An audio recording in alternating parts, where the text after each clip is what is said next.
Hey there, and welcome back to the channel.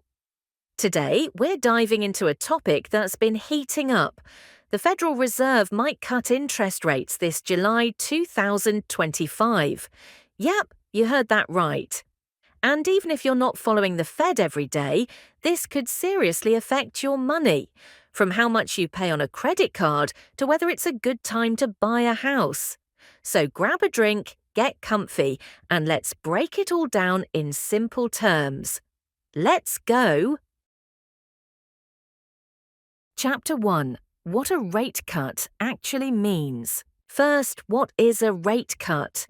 When people say the Fed is cutting rates, they're talking about the federal funds rate. That's basically the interest rate banks charge each other to borrow money overnight. And when the Fed lowers that rate, it doesn't just affect banks, it trickles down into almost every part of the economy. Lower rates usually mean cheaper borrowing. Credit cards, car loans, mortgages, they can all get a little less expensive. Lower savings interest. Unfortunately, you might earn less from savings accounts or CDs. Boost to investing. Stocks often get a lift because companies can borrow money more easily to grow. So, yeah, this isn't just a Wall Street thing. It can change your day-to-day life too. Chapter 2. How it affects your money. Impact. If the Fed does cut rates in July, what does that mean for your wallet? 1. Loans and credit cards. If you've got a credit card or personal loan, interest could go down slightly. Credit cards use variable rates that often follow Fed changes, so you could see your interest rate dip over the next billing cycles. Same with personal loans or HELOCs. If you're thinking of getting a loan soon, a rate cut might work in your favor. But don't wait forever. These things move fast. 2. Mortgages. Now, this one's a bit more nuanced. Mortgage rates don't follow the Fed directly, but they're influenced by it. A cut could ease rates a bit, making it a better time to refinance or lock in a lower fixed rate. So if you've been sitting on the fence about buying or refinancing your home, this might be your window. 3. Savings accounts. Here's the bummer. Lower rates usually mean less interest earned on savings accounts and CDs. If you've been enjoying those 4 to 5% APYs, they might start sliding. So it could be time to shop around or look at locking in a longer-term CD. Chapter 3. What could happen next? This part is all about scenarios, because let's be honest, nobody has a crystal ball.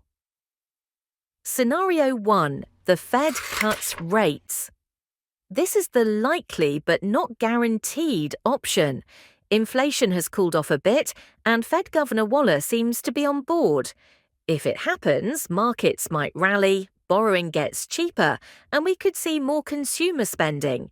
But it's a balancing act. Cut too soon and inflation could heat back up. So the Fed's playing it cautious.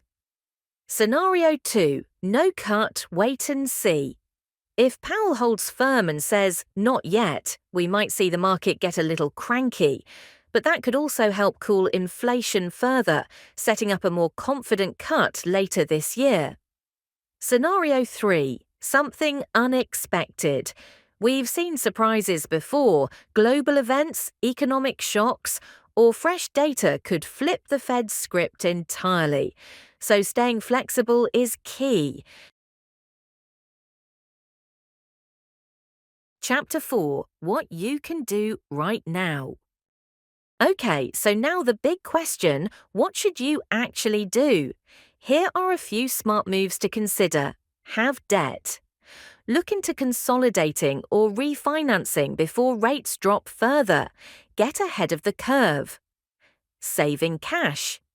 Consider locking in a high-yield CD if you think rates will fall soon. Investing. Rate cuts can be good for growth stocks, but also keep an eye on inflation-sensitive sectors like real estate or utilities.